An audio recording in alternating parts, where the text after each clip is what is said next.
मैं बाहर आ गया और रोने लगा। उस वक्त मैंने हनुमान जी को याद किया, मंदिर में दिया भी जलाया, रोते रोते भगवान से दिनेश के ठीक होने की प्रार्थना की और वापस दिनेश के पास आ गया।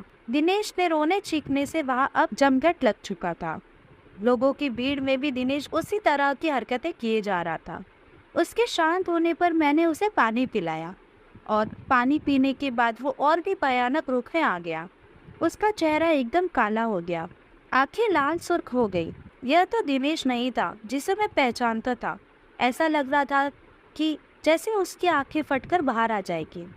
पास जाने पर वो हर किसी को काटने दौड़ता, अपना मुंह नोचने लगता। फिर वो शांत हो गया और रोने लगा। मैंने पूछा, तुम कौन हो? क्यों हमें परेशान कर रहे हो? दिनेश ने मेरी तरफ ऐसे देखा जैसे मेरी जान ले लेगा।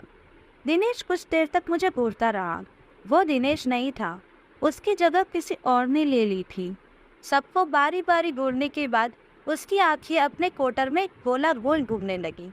ऐसा नज़ारा जीवन में पहली बार ही देख रहा था।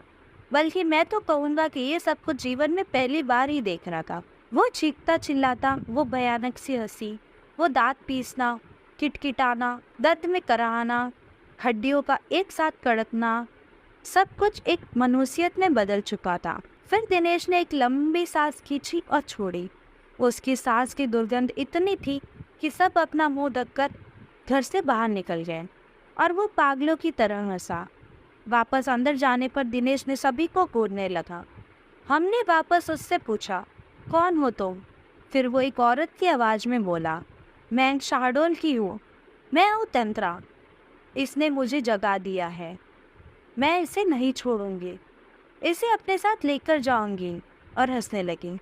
उसने कहा, जो तुम मांगोगी हम तुम्हें देंगे, पर इसे छोड़ दो। वो दुष्ट आत्मा अब अपने पूरे रूप में आ गई और बोली, मैं एक मटकी, 4 नारियल, चुनरी, श्रृंगार का पूरा सामान लाकर दो तो मैं चली जाऊंगी, नहीं तो इसे अपने साथ लेकर जाऊंगी।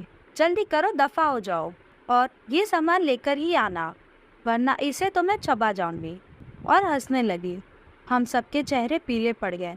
माँ और मैं तेजी से बाजार की तरफ निकले। रास्ते में माँ रोने लगी। मैंने उन्हें दिलासा दी कि सब ठीक हो जाएगा। माँ बोली, कुछ भी ठीक नहीं होने वाला मुकेश, मैंने तुझे बताया नहीं, इसने जब अपना पहला असर दिखाया था तब दिनेश का क्या हुआ हम समझ ही नहीं पाए थे। दिनेश के साथियों ने हमें बताया।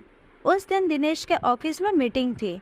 सब आपस में हंस बोल रहे थे, सब कुछ ठीक था कि तभी अचानक दिनेश की तबीयत बिगड़ने लगी। दिनेश ने सामने रखा गिलास उठाया और पानी पिया, और पानी पीते ही दिनेश बेहोश हो गया। उसके साथी चौंक गए। 2 लोगों ने मिलकर उसे टेबल पर लेटाया। उस समय उसकी आंखों से आंसू बह रहे थे। वो अपने साथियों से कुछ कहना चाह रहा था, लेकिन उसके मुंह से एक शब्द भी नहीं निकल पा रहा था।